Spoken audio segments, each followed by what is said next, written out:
다니엘 11장 1절에서 19절. 내가 또 메대 사람 다리오 원년에 일어나 그를 도와서 그를 강하게 한 일이 있었느니라. 우리는 어제 묵상하고 오늘 또 묵상하니까 자주 하는 것 같아요. 그러면 1절에 내가 누군지 알겠죠? 모르면은 너무 간격이 넓어 보여. 하루에 2번 해야 돼. 이 내가 누구일까요? 하나님이죠. 미가엘일 수도 있고 하나님일 수도 있는데 그건 그렇게 크게 분별할 수 없습니다. 사람 같은 이.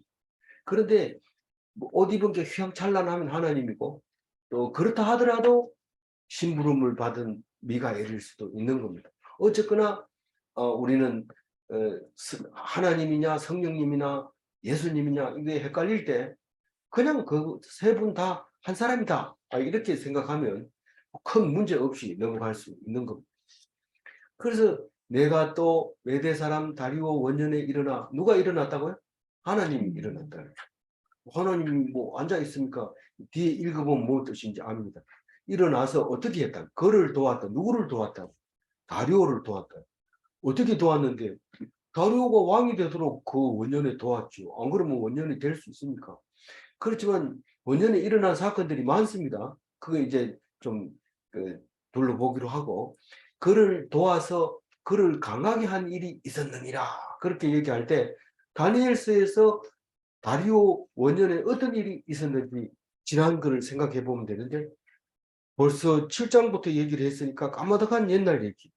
7장 5장 5장에 가가지고 누가 나오냐면 벨사살이 사망하는 이야기가 나오는데 벨사살이 사망했다는 것은 다리오가 등극했다는 거예요. 원년이라는 뜻이죠. 어떻게 알아요? 벨사살이 메데 데겔 우바르신 그걸 보고 메네메네 데겔 우바르신을 보고 다니엘이 그것을 해석하자마자 바로 그날 죽어버렸어요. 그리고 다리오가 왕이 됐어요. 그거는 다니엘이 했는 겁니까? 하나님이 한 거예요. 그래서 벨사살은 사망하고 다리오는 왕이 되고 그리고 그 다리오에게는 누가 꼭 필요해요? 다리오에게는 다니엘이 꼭 필요하죠. 왜요? 120명의 고관을 거스리는 세 사람의 장관이 있을 뿐만 아니라 제 세 사람의 장관도 누가 다스려요? 다니엘이 다스려요. 큰 소리로 대답하세요. 했죠. 안 생각하지 마. 그런데 그거를 사람들이 그냥 안 놔두고 모함을 해서 사자굴에 집어넣는데 살아났잖아요. 이 다리오 입장에서는 얼마나 감사한지 모르죠. 그래서 셋째 치리자로 삼아가지고 그 사람에게 모든 일을 맡기고 그렇게 했는 것을 뭐라고 얘기한다고요? 그를 도와서 그를 강하게 한 일이 있었느니라. 도왔다 이렇게 하면은 이게 그 지금 무슨 천사? 미가 네. 미가엘. 지금 그 미가엘이 가능성이 있는 거예요.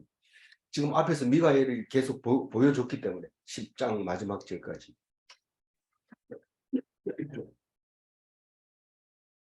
그래서 미가엘이 도와줬다. 그런데 2절에 읽어볼까요? 이제 내가 참된 것을 내게 보이리라. 보라, 바사에서 또 새 왕들이 일어날 것이요. 그 후에 넷째는 그분들보다 심히 부유할 것이며 그가 그 부유함으로 강하여진 후에는 모든 사람을 충동하여 헬라 왕국을 칠 것이며. 이 메대 사람 다리오라고 해놨는데 이 메대 사람이 다리오 다음에 누구예요? 없어요. 드무갓네살, 벨사살, 다리오 이 세 개만 나와요. 그러니까 저기 바벨론 왕은 성경 속에서 다니엘 성경 속에서 그러면 그 뒤에 일어난 왕은 전부 바사 사람이에요. 그러니까 바사에서는 고레스도 나오고 세 사람이 나온다 그랬는데 지금 현재는 고레스 원년과 고레스 3년에 일어난 일만 지금 얘기를 하고 있는 거거든요. 그러니까 그 캄비세스. 예? 다음이 캄비세스. 그러니까 고레.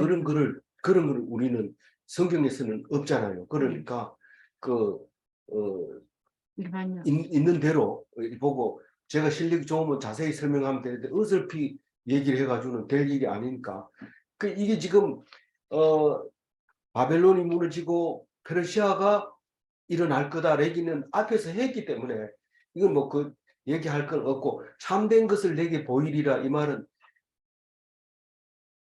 되었지. 바벨론이 죽고 바사가 일어나는 것이 참된 건데 그 뒤에 일을 다 보여주겠다는 겁니다. 그런데 2절에서는 헬라 왕국까지 딱 보여주는 거예요. 근데 헬라 왕국 끝에까지 가는 글을 지금 3절에서부터 그 19절까지 얘기가 그 헬라 왕국이 끝 가면 이제 그 기간이 끝난다 이렇게 얘기합니다. 그럼 헬라 왕국이 끝나는 때가 왕국이 끝나는 게 아니고 헬라가 이제 그 왕이 되는 그 저기 나라를 알렉산더. 잡게 되는 게 330년쯤 되거든요. 330년쯤 되고 그 알렉산더가 333년쯤에 죽거든요. 그러니까 그 로마가 올 때는 50년쯤에 오거든요. 그러니까 일어나거든요. 그러니까 50년하고 그 사이가 우리는 성경에서 침묵기라고 말하고 있는데 자세히 읽어보면 침묵기가 아니라 다니엘이 다 말하고 예언했던 건데 너무도 자세하게 얘기를 하죠.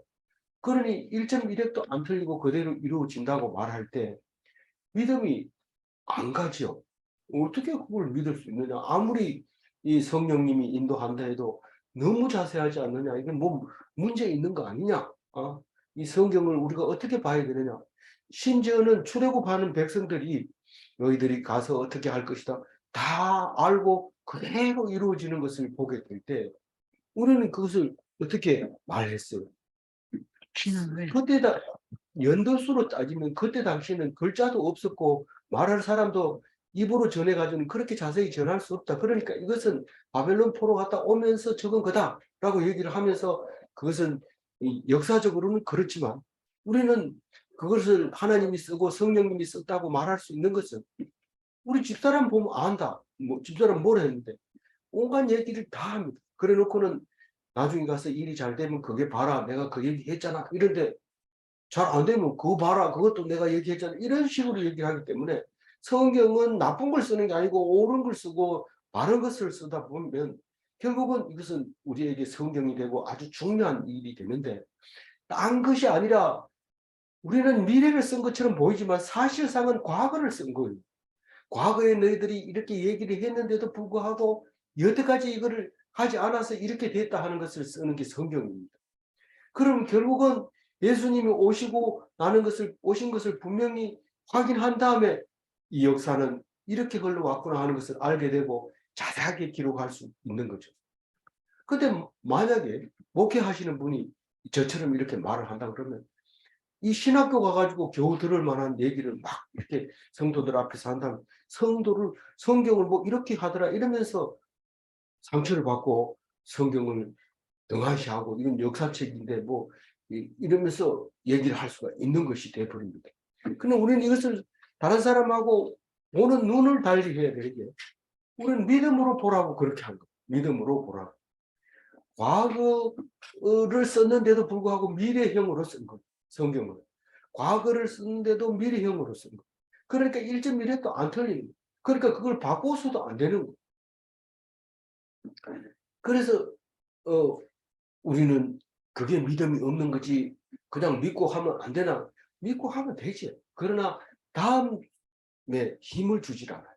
우리가 다음에 물었을 때 야 하나님께 물어보고 이래놓고는 물어본다는 게 진부대로 얘기하는 거예요. 근데 하나님께 물어보고 이랬을 때 과거에 돌이켜서 성경 말씀이 있는 대로 과거에는 하나님이 이렇게 했기 때문에 이렇게 하는 거다.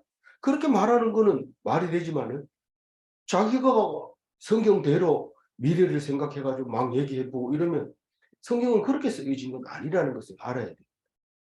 그래서 그렇게 얘기하는 것들은 다 엉터리로 성경을 봤기 때문에 그런 거죠. 그럼 옳게 보는 사람은 잘하고 있나? 뭐 잘하고 있다는 게 아니라 성경을 보면은 그거를 알게 되는 거죠. 그래서 오늘 헬라가 이제 나라가 오는 데까지만 얘기를 합니다. 그럼 내일은 이제 헬라가 이제 헬라가 망하게 되는 얘기는 앞에 여러 번 얘기했어요. 그러니까 어 8장에 가가지고 다니엘이 순양과 순념소의 환상을 볼 때 그게 헬라가 넘어가는 이야기하고 또 그 미가엘이 미가엘이 아니고 미가엘이 헬라를 이제 어떻게 할 거다. 그 얘기를 그 10장에서 해줬어요. 그렇기 때문에 헬라의 역사에 대해서는 이미 먼저 해줬고, 이번에는 바사가, 이제 눈앞에 보이는 바사가 어떻게 현실적으로, 주고받는가, 그 얘기를 하고, 이제 내일부터 3일만 한 묵상하면 돼요. 12장까지 하는 건데, 3일만 묵상하는 동안은 그게 이제 그 그 하나님 나라가 그러니까 예수님 나라가 도래하는 그 모양과 형상을 예언함으로써 다른 예언서하고 비슷하게 예언을 하게 됩니다. 3일 남은 게. 그래서 이제는 바사, 헬라 이 역사들은 이야기하지 않고 오늘은 바사가 끝나는 이야기를 지금 하고 있습니다. 그래서 뭐라고 얘기합니까? 바사 왕들 중에서 세 사람이 일어나는데 세 사람이 일어나고 네 번째 일어나는 것이 이제 다 정복을 하고 남방을 다 정복하고 그리고 헬라를 칠 것이다. 이렇게 서두에다가 2절에 말해놓고 이 바사를 북왕이라고 하고 북방왕이라고 하고 이집트를 남방왕이라고 표현하면서 페르시아가 이집트를 잡아먹고 헬라도 잡아먹으려고 한다. 그러나 이기지 못한다. 그 얘기까지만 하려고 오늘 전체가 그 얘기입니다. 3절 읽어. 장차 한 능력이 나와 일어나서 큰 권세로 다스리며 자기 마음대로 행하였다. 이게 이제 바사의 마지막 왕을 말하는 겁니다. 그거 이름도 다리오인데 지금 오늘 나오는 다리오 원년하고는 전혀 다른 그 중간에도 다리오가 있는데 마지막 왕이 결국은 남방을 다 썰고 그리고 성이 덜 차니까 바다로 나가서 헬라를 정복한다. 이제 그 얘기를 하고 있습니다.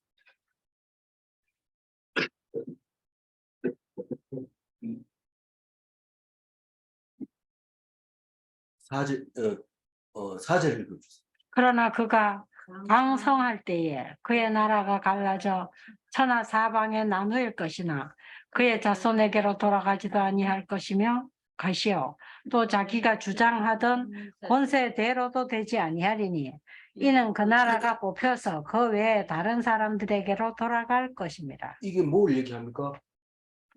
페르시아의 제일 마지막에 왕의 형태를 지금 얘기하고 있는 거예요. 자기 자손에게 안 돌아가고 다 사방으로 흩어져 버렸죠. 왜냐하면 헬라가 알렉산더가 정복을 해가지고 자기 부하들에게 4명에게 나눠줘 버렸으니까 다 다른 사람에게 가는 거죠. 5절입니다. 남방의 왕들을 강할 것이나 그 군주들 중 하나는 그보다 강하여 권세를 들치리니 그의 권세가 심히 클 것이요. 이 남방이라고 나와서 이게 뭘까 이러지만 뒤에 가보면 이집트를 말하는 애굽을 말하는 건데 애굽 왕들은 강하죠. 왜냐하면 곡식이 잘 나기 때문에. 물론 메소포타미아에도 곡식이 많이 나지만 나일강은 오히려 이제 더 뭡니까 속닥하죠. 한마디로 얘기해서 그 메소포타미아는 유역도 크고 엄청 주변 나라들이 많지만 이집트는 뭐 리비아하고 그 밑에 내려가면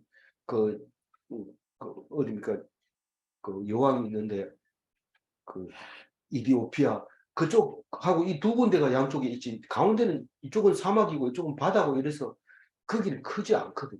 그래서 쏙닥하게 크게 왕할 만한 그런 나라입니다. 사실은 이 메소포타미아에 비해서.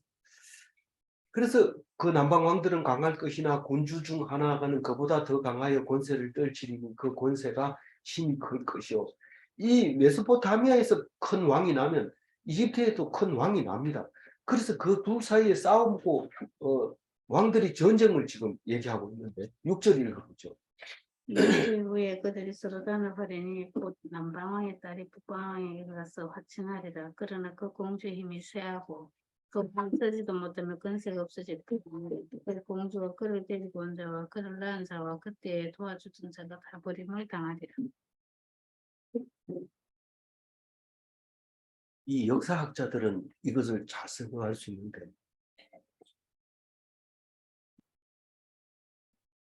제가 좀 더 공부해서 다음 6년 뒤에는 제가 설명할 수 있도록 하겠습니다. 일단은 어쨌든 이게 마치 이걸 읽어보면은 그 시바 여왕이 이렇게 왔는 것처럼 남방에는 여자들이 굉장히 이집트에는 여자들이 그 많이 낳는 것 같아요. 그래서 참 아들이 귀했던 것 같아요. 어쨌거나 그 여자를 그 공주를 이제 메소포타미아로 보내죠. 페르시아로 보내면 이게 그 가가지고 적응을 잘하고 제일 문제는 애를 많이 낳고 이래야 되는데 그게 뭐 자식도 없으니까 왕이 제대로 안 되고 힘이 없어서 이제 못 되는 거예요. 그러면 공주도 망치고 그를 데리고 온 관리한 항상 공주 혼자 가는 거 아니죠. 같이 간 사람, 그 다음에 그 낳은 사람은 어머니인지 아버지인지는 모르지만 그 낳은 여자겠죠. 낳은 사람하고 그때 도와주던 자, 중매해주고 뭐 이렇게 통역해주던 사람 다 거기 그 페르시아에서 쫓겨나는 거죠. 버림을 당하고 다른 왕이 있으니까 당연히 버리게 되죠. 근데 그 공주가 글로 가기 전에 본 자식에게서 낳았는데 그 공주가 그 공주인지는 모르지만 그 공주의 본 족속에게서 난 자, 그 공주의 본 족속이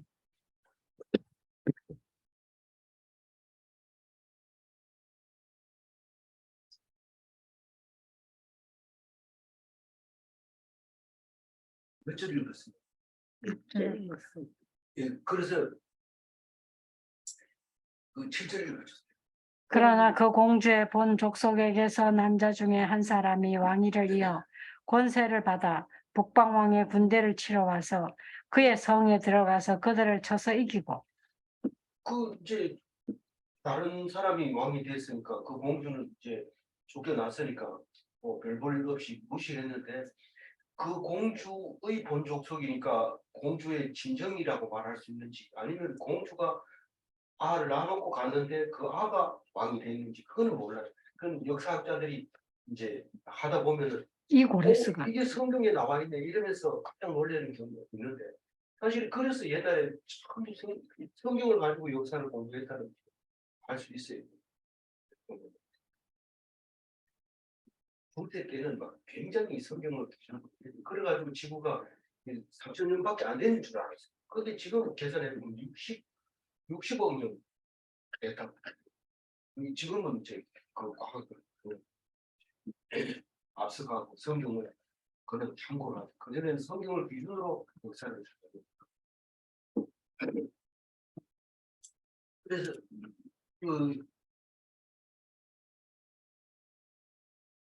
그, 그 독속이 황제해가지고 이를 빡빡 갈고 있었죠.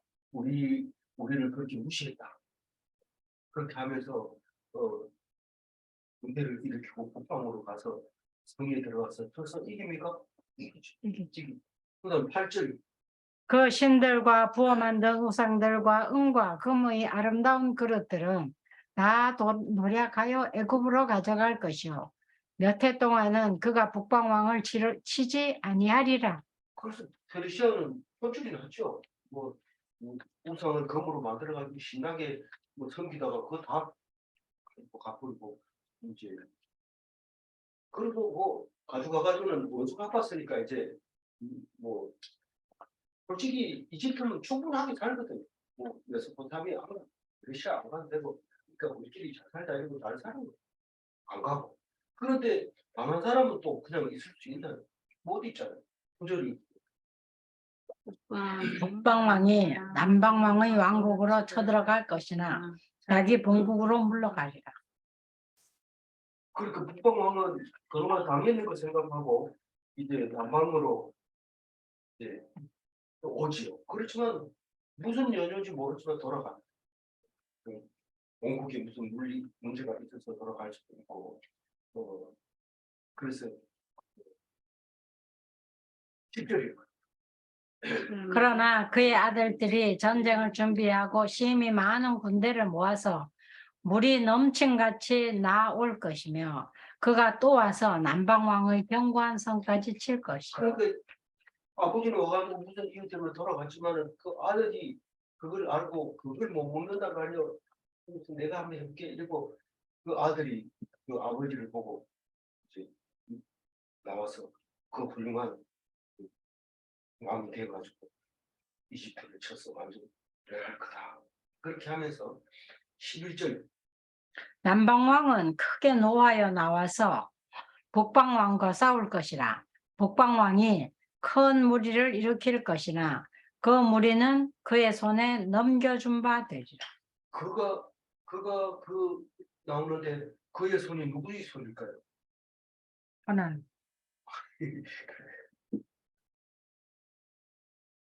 그 무리는 그의 손에 넘겨준 바 되리라. 11절에 그가 누군가요?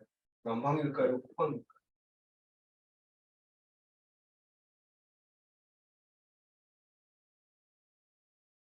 남방이죠. 11절에 저 북방왕이 큰 무리를 일으킬 것이나 그 무리는 그의 손에 넘겨준 바 되리라. 남방왕이 이긴다. 그 북방왕이 큰 무리를 일으킬 것이나 일으키지만은 못 이긴단 말이죠. 예, 그 무리는 결국 남방의 손에 넘겨주리라 이런 말이죠. 예.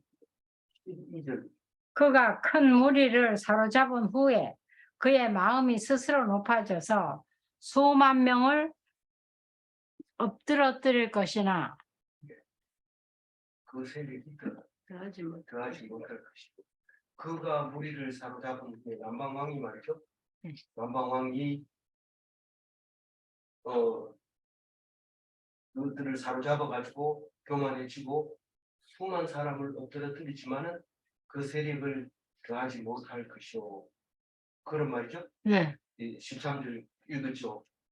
아니요, 2절. 2절 읽었죠. 13절. 북방왕은 돌아가서 다시 군대를 전보다 더 많이 준비하였다가 몇 대, 곧 몇 해 후에 대군과 함께 물건을 거느리고 오리라. 여기서 보면 이제 몇 해 이런 몇 해가 몇 해구나. 여기서 해가 해로 바뀌었으니까 다른 것도 해로 계산해보자 이런 그렇게 할 수도 있어요. 이게 메시지를 그렇게 주기도 하지만 또 그런 건 아니니까 또 딱 맞다면은 또 나중에 또 만들 수도 있는 거니까 우린 아직까지는 잘 모르겠습니다. 그래서 대군을 많은 물건을 거느리고 옵니다. 북방원. 그러니까 페르시아가 이집트를 향해서 물건까지 들고 있고 몇 해 뒤. 그러니까 아주 뭐 가가지고 우리 싹 쓸어버리고 그 들어가 살자 이러고 식구들까지 다 데리고 온다고. 14절이 그때 여러 사람이 일어나서 남방왕을 칠 것이요. 내 백성 중에서도 포악한 자가 스스로 높아져서 환상을 이루려 할 것이나 그들이 도리어 걸려 넘어지리라. 여기서 이제 처음으로 네 백성 중에서 이런 말이다. 누구를 말하는 거예요? 이스라엘 이스라엘 백성. 백성을 말하는 거예요. 다니엘 보고 천사가 말하고 있는 거예요. 근데 이집트하고 러시아하고 싸울 때는 그냥 옆에 가만 비켜 서면 돼요. 그런데 이스라엘 백성이 뛰어듭니다.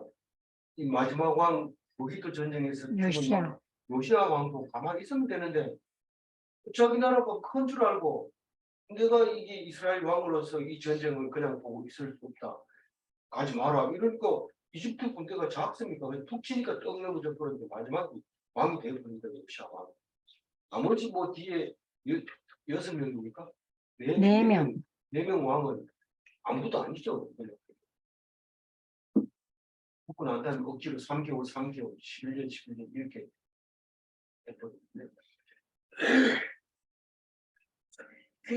근데 이게 이제 중간에서 뭐 이스라엘 백성이 일어납니다.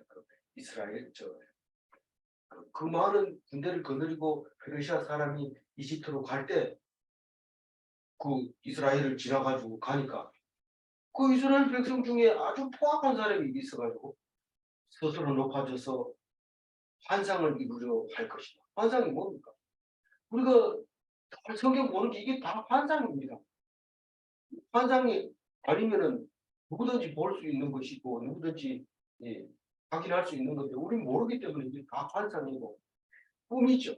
꿈은 반드시 이루어진다. 이런데 꿈도 안 끼고 사람 보고 꿈이 이루어진다 이러면은 그럼 뭐가 됩니까? 그 자꾸 그 남들이 하니까 따라하면서 꿈이 이루어진다 이런데 이 몸꿈 꾸냐면 이렇게 그런 건 이루어질 수가 없죠. 이 환상은 늘 성경 속에서 앞으로 온 나라를 점령하고 세계에서 따라올 방이 없는 큰 왕을 줄 것이다. 그게 환상이죠. 근데 이 사람은 그 환상을 내가 높아져 가지고 뭐 이스라엘에서 높으면 최고 높은 거 아이가 이러면서 최고 높은 줄 알고 자기 스스로 높이려 하다가 그냥 걸려놓은 짓다 이렇게 얘기하는데 이걸 보면서 마카비가 생각이 나요. 그 마카비는 언제 살았기? 그 중간사 한 100년. 예, 중간기에 일어났던 네. 사람들. 그러니까 어느 시대인지 정확하게 우리가 마카비서를 안 읽기 때문에 연도수는 알 수가 없지만 그 서적을 보면 뭐 성경 읽어지는 때도 지내 그 해에도 보면 마카비가 연도가 나옵니다. 나오는데 성경이 안 나오니까 그냥 중간에서 이렇게 넘어가도록 이렇게 그런 사람들이 일어나서 잠시 이 이스라엘의 하나님 왕으로 생각할 수 있어요. 그래서 그렇지만 결국은 서지 못하고 넘어진다. 네, 그런 얘기를 하고 있는 것 같아요. 15절 이에 북방왕은 와서 토성을 쌓고 견고한 성읍을 점령할 것이요 남방 군대는 그를 당할 수 없으며 또 그가 택한 군대라도 그를 당할 힘이 없을 것이므로. 그러니까 이게 뭔 말이냐면 이 그 북방 사람들이 와가지고 나라 이름은 정확하게 베르시아라고 말 안 하고 북방이라 하는데 중간에 막 이름이 바뀌거든요. 메데 바사 이름 바뀌니까 성경은 그걸 그렇게 자세하게 안 쓰고 북방으로 이름 붙여가지고 와가지고는 토성을 쌓는 거죠. 그 이제 장기전으로 아니 보따리 싸놓고 밖에서 그냥 그 먹고 자면서 성을 쌓아가지고 그냥 넘어가도록 그렇게 이스라엘을 지금 그렇게 공격하고 그런 공격을 여러 번 당했잖아요. 또 물론 망하기 전이겠죠. 그리고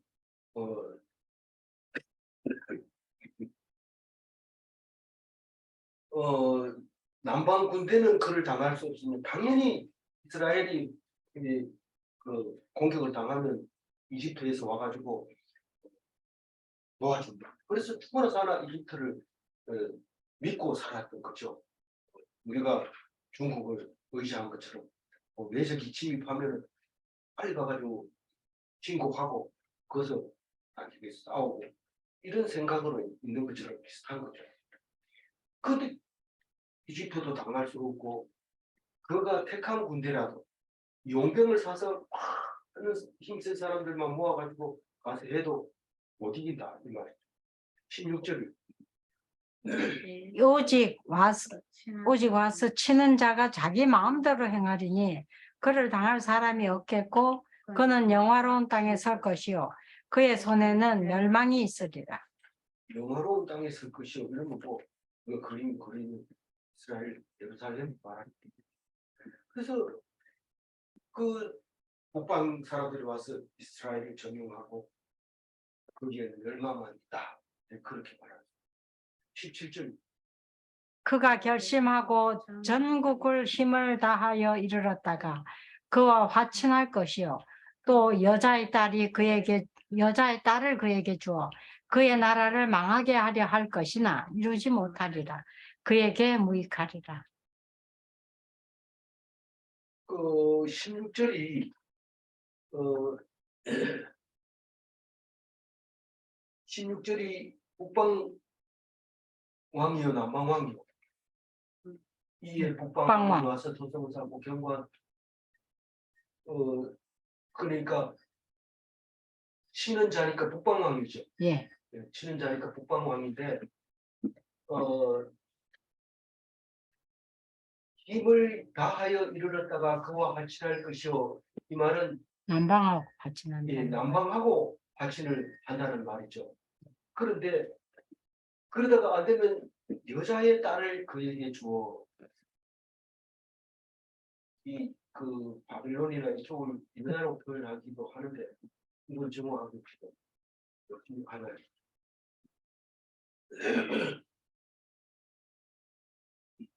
여자의 딸. 그 딸을 누구에게 줬다고? 남방에게. 네, 남방에게 줘가지고 그 딸이 가가지고 네 망하게 하려. 망하게 해라. 이렇게 하고 딸을 보냈는데 그게 아무 소용 없고 딸만 그냥 내버렸지. 딸은 기병전국 된 거지. 18절 8절. 그 후에 그가 그의 얼굴을 바닷가로 돌려 많이 점령할 것이나 한 장군이 나타나 그의 정복을 그치게 하고 그 수치를 그에게로 돌릴 것이므로. 그게 저 이집트를 치려고 했는데 바벨론. 힘을 다 해가지고 치려고 하다가 좀 힘드니까 화친하고 딸을 줘가지고 야 뭐 더 싸울 거 없고 네가 가서 알아서 해라 이랬는데 그게 결국은 소용이 없어졌는데 지금 딸도 가 있고 이러기 때문에 뭐 싸울 명분이 없고 그냥 지중해를 돌려가지고 지금 헬라하고 이제 싸우자 이런데 그 페르시아의 마지막 왕은 거기서 실패를 하죠. 못 이깁니다. 그런 이야기가 18절에 나옵니다. 그래서 그게 알렉산더를 말하고 있는 건지 아니면 아직 알렉산더는 등장하고 있지 않은 건지 잘 모르지만 내용은 이렇게 돼요. 마지막 19절 같이 그가 드디어 그 얼굴을 돌려 자기 땅 산성들로 향할 것이나 거쳐 넘어지고 다시는 보이지 아니하리라. 집으로 산성들 회군. 집으로 회군 막 해서 자기 성으로 가니까 그 기간이 엄청 길잖아요. 거기서 거기까지 가는데 그럼 가면은 바로 반역자가 돼요. 대신을 해서 죽이고 그러면 다시는 이쪽으로 지중해 쪽으로 군대를 일으키지 못하고 끝나버린 모습 이렇게 하는 거죠. 이게 역사를 알고 성경을 보고 훨씬 재미있죠.